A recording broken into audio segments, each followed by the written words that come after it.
The Purple Heart is one of the most distinguished honors presented to a United States soldier. For one local man, it has reminded him of his service in World War II for years.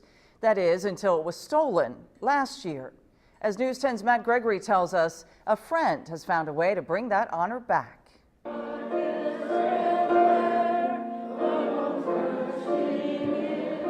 The climax of the national anthem, a line we sing at ballparks across the country. It depicts a scene much like the one these men saw while serving in the United States military. Men like Warren Wyatt, who braved the French coast during the week of D-Day during World War II.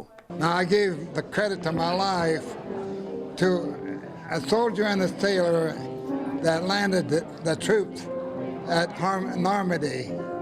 I have a ship that was blown up there. After his vessel went down, Wyatt says he floated in the ocean until he was rescued.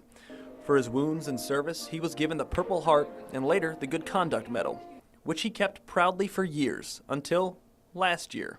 They were stolen from him, and the Purple Heart and the Good Conduct was stolen from him. That's Tony Shipman. Tony works at the assisted living facility where Warren now lives. When Tony spoke with Warren, the former Navy man told him one thing. Before he passed away, he wanted his medals. After months of work, Tony Shipman came through.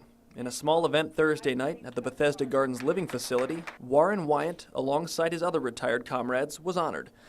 And as the ceremony wrapped up, a special surprise was made just for Warren. New versions of his old medals. It's because our veterans that gave their lives and their time and went to war and defended our country, and that's the least we could do for him.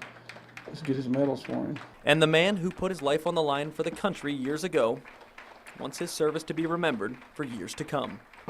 So I figured I want to be donating them to someplace, maybe like here, for future people to take a look at them and see what they look like. In Terre Haute with photojournalist Gary Bryan, Matt Gregory, News 10.